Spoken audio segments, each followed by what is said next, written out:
नमस्कार, आप देख रहे हैं इंडिया ब्रेकिंग न्यूज और मैं हूं आपके साथ आरती सिंह आजाद और अब करते हैं खास खबरों की ओर। झांसी जिला पंचायत अध्यक्ष चुनाव में भारतीय जनता पार्टी के पवन कुमार गौतम ने नामांकन पर्चा दाखिल किया। किसी और पार्टी ने पर्चा नहीं भरा, मारी बाजी, निर्विरोध चुने गए। 3 बजते ही कलेक्ट्रेट के बाहर जय श्री राम वंदे मातरम के नारे लगे। चुनाव में कोई लड़ाई झगड़ा ना हो, इसको लेकर पुलिस मुस्तैद रही। शांति के साथ चुनाव खत्म हुआ। वहीं दूसरी ओर घोषणा होने के बाद सपा पार्टी के पूर्व विधायक दीपनारायण सिंह, सपा ने नेता श्याम सुंदर सिंह, दोनों ही नेताओं ने शासन प्रशासन पर बड़ा आरोप लगाते हुए कहा है कि कल हमने एक प्रेस वार्ता की थी जिसमें हमारे 8 जिला पंचायत सदस्य मौजूद थे। उसके बाद रात भर पुलिस ने दबिश दी। हमारे पार्टी के लोगों पर मुकदमा दर्ज कर दिया गया। हमारी पार्टी शांत नहीं बैठेगी। सरकार के खिलाफ आंदोलन व कोर्ट भी जाएगी। अगर 2022 हमारी सरकार बनी तो हम अपना जिला पंचायत अध्यक्ष बनाएंगे। बड़ी बात, भाजपा पुलिस पर दम पर चुनाव जीतना चाहती है, लेकिन जब जब पुलिस के बल पर चुनाव लड़ा है, जब जब भाजपा हारी है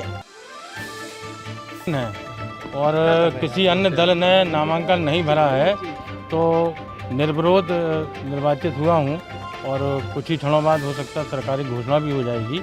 और हमारा प्रथम जो है भारतीय जनता पार्टी का पहली बार जिला पंचायत अध्यक्ष बनने जा रहा है और मेरा ये प्रयास रहेगा कि मैं जिस तरीके से झांसी नगर निगम स्मार्ट सिटी के रूप में विकसित हो रहा है, हम भी झांसी जिले को स्मार्ट गांव बना करके और जल संरक्षण और पर्यावरण, इन 2 चीज़ों के साथ में हम गांव में शुद्ध वायु, स्वास्थ्य, इन सभी चीज़ों का हम ध्यान रखते हुए अपनी माननीय योगी जी और माननीय मोदी जी की जो योजनाएं हैं गांव गरीब किसान के लिए, उनके लिए मिलकर हम काम करेंगे।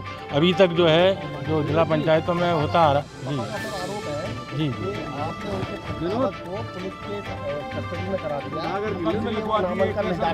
ये बिल्कुल निराधार आरोप हैं। वो लोग चूँकि काफ़ी दिनों से प्रयासरत थे, सदस्यों को डराने धमकाने का काम कर रहे थे, लेकिन उनकी जो रणनीति कामयाब नहीं हुई, उसको लेकर बौखला रहे हैं और गलत आरोप लगा रहे हैं। पद का नामांकन तक क्या हुआ? समाजवादी पार्टी में नामांकन कर पाया? देखिए, आप देख रहे हैं कि प्रत्याशी ने पर्चा खरीदा, उसके खिलाफ एफआईआर। कल सभी सदस्य प्रेस कॉन्फ्रेंस में आए थे, हम सभी लोगों ने प्रेस कॉन्फ्रेंस की थी, आप सभी लोग साक्षी बने थे। 8 जिला पंचायत के सदस्य हमारे मौजूद थे। रात भर से पुलिस दबिश दे रही है। 2 जिला पंचायत के सदस्यों को बड़ागांव थाने बैठा रखा, पास में आ जाओ। एक बबीना में बैठे हैं, बाकी एक के घर के बाहर पूरा पहरा लगा है पुलिस का। तो इस बार चुनाव थोड़ी हो रहा था, ये तो पुलिस चुनाव लड़ रही थी। अब चुनाव पुलिस वर्सेस समाजवादी पार्टी होने लगा। जनता के बीच में भाजपा हार गई थी। अगर हारी नहीं होती तो इतनी पुलिस नहीं लगानी पड़ती।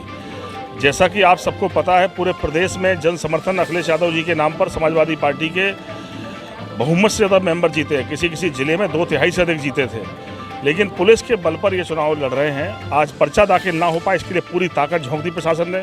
कार्यकर्ता बन के काम कर रहे हैं। ये दुर्भाग्यपूर्ण है लोकतंत्र के लिए। ये बड़े आदर्श की बातें करते थे। हमने कहा पॉलिटिकल आदमी थोड़ा बहुत पॉलिटिकल लाभ के लिए कुछ करे तो वो चलो एक बात हो सकती है, अपराध हो सकता है, लेकिन प्रशासन अगर इस तरह की कार्रवाई में शामिल हो जाएगा तो लोकतंत्र कैसे बचेगा? किससे उम्मीद करेंगे लोग? ये दुखद है। ये बीजेपी की जीत नहीं हो सकती, ये पुलिस की जीत हो सकती, प्रशासन की जीत हो सकती। बीजेपी तो हार गई चुनाव। अब ऐसे में समाजवादी पार्टी का अगला स्टेप क्या होगा? बिल्कुल, हम लोग इसके खिलाफ आंदोलन तय करेंगे। अभी रणनीति बना रहे हैं कि जिस तरह से कार्रवाइयाँ की गई हैं, सबके खिलाफ कैसे, इनके खिलाफ कैसे जन आंदोलन बने। लड़ेंगे लड़ाई, कानूनी लड़ाई भी लड़ेंगे। ये चुनाव नहीं हो रहा है, ये तो बिल्कुल एक तरफा कार्रवाई करके जीतने की कोशिश चल रही है। आगे क्या कोर्ट में जा सकते हैं? बिल्कुल न्यायालय जाएंगे, क्योंकि हमारे मेंबरों को जिस तरह बंधक बनाया, जैसे एफआईआर लिखी, पर्चा खरीदने के बाद प्रत्याशी, महिला प्रत्याशी है, उसके खिलाफ एफआईआर लिख दी आपने। आज उसको मजबूरन आपके सामने खड़ा नहीं कर पा रहे हैं कि उसके परिवार है, बच्चे हैं, महिला है, कोई मुकदमा जीवन में कभी नहीं लिखा है। चुनाव लड़ने के लिए पार्टी ने उसको अधिकृत किया और उसने पर्चा खरीद लिया, इतना ही अपराध उसका है और उसके खिलाफ तुरंत मुकदमा लिखते हैं आप। मैं कह सकता हूँ सभी समाजवादी पार्टी के वरिष्ठ नेतागण हम लोग खड़े हुए हैं, यहाँ मौजूद हैं मौके पर। आज सब लोग मिलकर रणनीति बनाएंगे, उसके खिलाफ न्यायालय भी जाएंगे और कार्रवाई की मांग भी करेंगे। जनता के बीच भी जाएंगे? बिल्कुल, जनता के बीच में जाएंगे। और मैं कह सकता हूँ ये दुर्भाग्यपूर्ण है। जन आक्रोश ऐसे ही फैला है, ऐसे ही बढ़ा है, और ये बात इस बात की परिचायक है कि बीजेपी जनता के बीच में हार गई है बुरी तरह से। ये पुलिस के दम पर जीतना चाहते हैं और जब जब पुलिस के दम पर लड़े हैं सब बुरी तरह से हारे हैं। आगे सफाया होने वाला है इनका।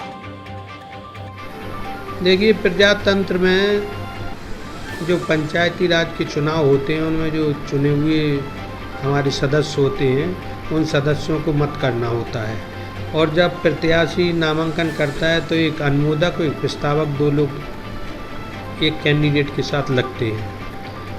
कल हम लोगों ने जो पत्रकार वार्ता की, समाजवादी पार्टी के 4 सदस्य जो हमारे थे टिकट पर जीते थे और 4 जो हमारे समर्थन के थे, तो कुल मिला के 8 सदस्य थे और 8 सदस्य साथ में थे।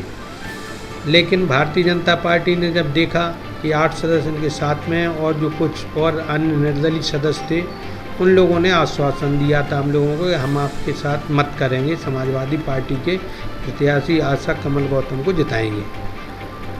तो वो घबरा गए हैं, और भारतीय जनता पार्टी जब घबरानी तो उन्होंने प्रशासन का सहारा लेके और जो घिनौना काम किया है, वो प्रजातंत्र में कलंकित करता है, लोकतंत्र की हत्या करने वाला कार्य किया है।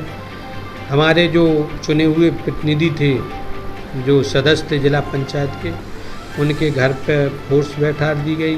कुछ लोगों को थाने में, बड़ा गांव थाने में, एक को रक्षा थाने में, 2 बड़े गांव में, और हेमंत जो सेठ थे हमारे अनुमोदक, उनके यहाँ सवेरे से इतनी फोर्स लगा दी गई और बाहर से बैठा दिया गया, उनको निकलने नहीं दिया गया। हमारे जो दूसरे थे प्रस्तावक ब्रजेंद्र सिंह, भोजला सीट से जीते थे, वो आए, लेकिन एक दूसरे हेमंत के ना आने से हम लोग पर्चा नहीं डाल पाए। हमारे प्रत्याशी के खिलाफ भी प्रशासन ने, चूँकि उनकी गैस की एजेंसी उनके पति के नाम से, तो वहाँ जाकर के एक फर्जी मुकदमा लिखा दिया, और 3/7 का जो मुकदमा लिखा है उसमें दबाव भी बनाया कि अगर आप समाजवादी पार्टी की प्रत्याशी बनेंगी तो आपके खिलाफ मुकदमा करके जेल भेज देंगे। 2 अज्ञात लोगों का डाल दिया, लेकिन वो महिला होने के नाते भी बिल्कुल हिम्मत से डटी नहीं, और उन्होंने हिम्मत नहीं हारी, क्योंकि उन्होंने वादा किया कि हमको भारतीय जनता पार्टी से डर नहीं है, लेकिन समाजवादी पार्टी ने हमें टिकट में उसमें मेंबर में सदस्य बनने के लिए दिया था, हम जीते हैं, अब प्रत्याशी बनाए, हम चुनाव लड़ेंगे, और वो चुनाव के लिए तैयार नहीं। लेकिन जो भारतीय जनता पार्टी ने प्रशासन के साथ घिनौना काम किया और लोकतंत्र की हत्या की है।